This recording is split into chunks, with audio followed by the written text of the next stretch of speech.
আসন্ন নির্বাচনে ভোট দেওয়ার বিষয়টি ইসলামী দৃষ্টিকোণে কতটা সঠিক? একজন সাধারণ মুসলিম হিসেবে আমি মনে প্রাণে খেলাফত একমাত্র মুক্তির পথ একথা বিশ্বাস করি। বর্তমানে বিভিন্ন ইসলামী দলের ভাইয়েরা যুক্তি দিচ্ছে যে গণতন্ত্র হারাম হলেও বর্তমান পরিস্থিতি বিবেচনায় চাঁদাবাজ, সন্ত্রাসী, দুর্নীতি থেকে দেশ বাঁচানোর জন্য তুলনামূলক ভালো দলগুলো ভোট দেওয়া দরকার। 1 নম্বর প্রশ্ন। 2 নম্বর, ভোট না দিলে আমার কোনো গুণ হবে কিনা? আমি প্রবাসে থাকি বিদায় এক ভাইয়ের মাধ্যমে প্রশ্ন পাঠালাম, দয়া করে মতামত প্রদান করবেন, আল্লাহ তাআলা অনেক জাযা দিবেন। আসসালামু আলাইকুম। মুস্তাফিজুর রহমান, উনি সাউথ কোরিয়া থেকে লিখছেন এই প্রশ্নটা আপনাদের অনেকের প্রশ্ন যে আসন্ন নির্বাচনে ভোট দেওয়ার বিষয়টি ইসলামী দৃষ্টিকোণ থেকে কি। বিসমিল্লাহির রহমানির রহিম। নির্বাচনে প্রচলিত পন্থায় গণতান্ত্রিক সিস্টেমে ভোট দেওয়ার বিষয়টা ভারতবর্ষে এটা আজকের বিষয় না, এটা অনেক আগের বিষয়। ব্রিটিশ চলে যাওয়ার পরে যখন পাকিস্তান রাষ্ট্র যখন প্রতিষ্ঠা হয়েছিল, এই প্রতিশ্রুতি দিয়ে যে পাকিস্তান কা মতলব কি লা ইলাহা ইল্লাল্লাহ, এই স্লোগান দিয়ে পাকিস্তান প্রতিষ্ঠা হয়েছিল। আমি আপনাদের সবাইকে জিজ্ঞেস করতে চাই, পাকিস্তানে অসংখ্য নির্বাচন হয়েছে কিনা? ওলামা ইকরাম সেই নির্বাচনে ভোট দেওয়ার জন্য তারা ফতোয়া দিয়েছেন এটার জন্য। আমি জিজ্ঞেস করতে চাই, পাকিস্তান রাষ্ট্রে ইসলামী শরিয়া প্রতিষ্ঠিত হয়েছে কিনা? পাকিস্তান হয়েছে?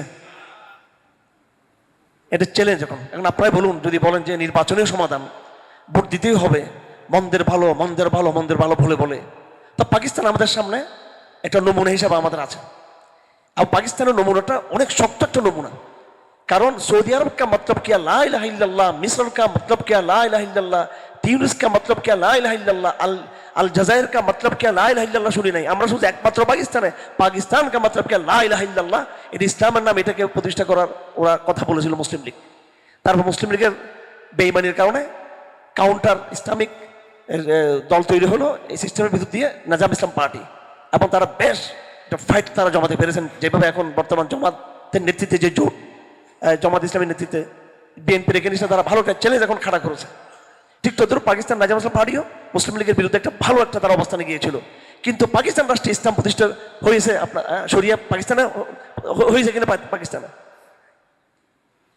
আবার আপনারা বলেন এটা কি সমাধান কিনা? এটা তো সমাধানটা কি? এইটাই হচ্ছে বুঝার বিষয়। সমাধান কি? এটা কেন আমাদের ধূম্রজাল তৈরি হয়েছে এখানে স্কলারদের, সেলিব্রিটি, বড় বড় দায়ীদের এবং বড় বড় দাওলফতার আলমদের মধ্যে বর্তমানে কেন এটা সংশয় তৈরি হয়েছে?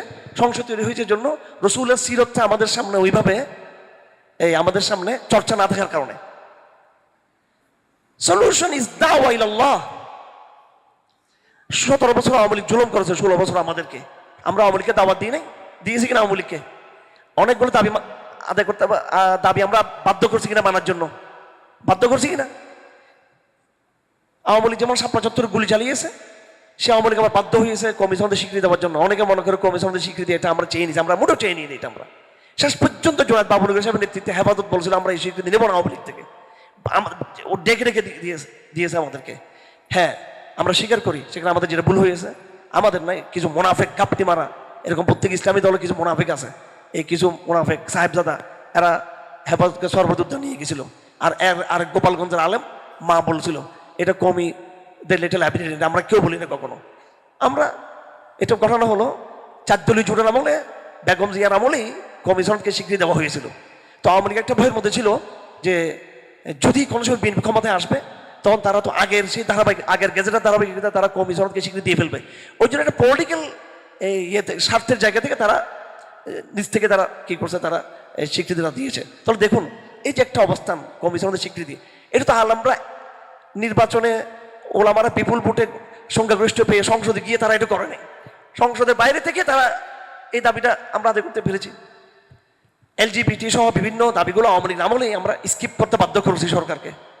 আমি নিজে এটার একদম কাজ করেছি, আপনারা জানেন। আমরা মন্ত্রীদের সাথে দেখা করেছি আমরা, এবং যারা পাওয়ারফুল ডিপ স্টেট বাংলাদেশ আর্মির মধ্যে ডিজিএফ এনএসএ যারা সরকারের সাথে যারা একদম নীতি নির্ধারণী যারা কাজ করতো, আওয়ামী লীগ চলছে আমলাতন্ত্র দিয়ে, ব্যুরোক্রেসি দিয়ে চলছে, ডিপ স্টেট দিয়ে চলছে। এটা কোনো রাজনৈতিক লিডার দিয়ে চলে না আওয়ামী লীগ। তা আমরা ওদেরকেও বাধ্য করছি এবং আমাদের অনেকগুলো দাবি তারা মানছে। দাওয়াত এমন এক জিনিস, এই দাবিগুলো কন্ডিশনগুলো মানার জন্য আপনি ক্ষমতায় যেতে হবে এটা কোনো জরুরি না। ক্ষমতার বাইরেও আপনি প্রেশার গ্রুপ থেকে আপনি কাজ আদায় করতে পারবেন। সুতরাং যারা মনে করতেছে যে নির্বাচন না দিলে বিরাট একটা ভুল হয়ে যাবে, নির্বাচন না করলে বিরাট একটা ক্ষতি, হয়ে যাবে।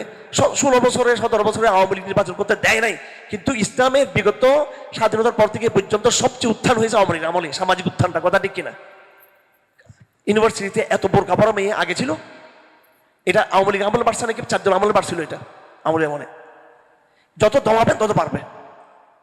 সামাজিক হাসিনার পুত্র সজীব ওয়াজেদ জয় ডিজিটাল বাংলাদেশের স্লোগান নিয়ে আসছে, বাংলাদেশকে এবার একদম আমাদেরকে কালচারালি আমাদেরকে একেবারে পশ্চিমাদের ভারতীয়দের একেবারে গোলাম বানিয়ে ফেলবে আমাদেরকে। ও ডিজিটাল পন্থাই আল্লাহবাক জেহাদি চাতাকে বাংলাদেশ উত্থান করেছে, কথা ঠিক কিনা? অমাকর অমাকর আল্লাহ খায়রুল মাকিরিন। দাওয়াত শক্তিশালী, যেটা কোরআনী মানহাজ, কোরআনিক মানহাজ। আমি আমার ভাইদেরকে বলতে চাই, আমার বড় এবং ছোট ভাইদেরকে, যারা বড় বড় স্কলার, যারা বিভিন্ন বড় রাজনৈতিক দলের সাথে আছেন, আমি আপনাদেরকে জিজ্ঞেস করতে চাই যে দাওয়া শক্তিশালী, মসজিদের মেম্বার শক্তিশালী, নাকি সংসদের আসন শক্তিশালী? হ্যাঁ, দাওয়া দাওয়া শক্তিশালী, নাকি এই গণতান্ত্রিক সিস্টেমে এই যে প্রচারণা এটা শক্তিশালী? এটা আপনাদের বুক ভরে কথা আসতেছে না, সাহস করে আসতেছে না। এক মুজাদ আল ফাসান রহমতুল্লাহ আলী, উনি কি ইলেকশনে গিয়েছিলেন, নির্বাচনে গিয়েছিলেন, আকবরকে চ্যালেঞ্জ করেছেন, শাহজাহানকে চ্যালেঞ্জ করেছেন এবং জাহাঙ্গীরকে চ্যালেঞ্জ, জাহাঙ্গীর বল উনি বরাবর তিনি দাওয়াত দিয়ে গেছেন। আর তার সেই দাওয়াতের ধারাবাহিকতায় এই ভারতবর্ষে একজন আলেম ক্ষমতাতে গিয়েছেন, সেই মোগল বংশদের ভিতর থেকেই, আকবরের সন্তানদের ভিতর থেকেই, জাহাঙ্গীর আর কি শাহজাহানের সন্তানদের ভিতর থেকেই, কেউ উনি শুধু আওরঙ্গজেব বললে হবে না, আলেম, কারি, হাফেজ, মুফতি, মুহাদ্দিস, শেখ, ইমাম আওরঙ্গজেব, আলমগীর, আবার মুজাহিদ, হ্যাঁ, রহমতুল্লাহ আলাই। এবং ভারতবর্ষে কতদিন শাসন চালিয়েছেন তিনি? 50 বছরের কাছে শাসন চালিয়েছেন। ওই 50 বছর হচ্ছে ভারতের একদম সরিয়া শাসন।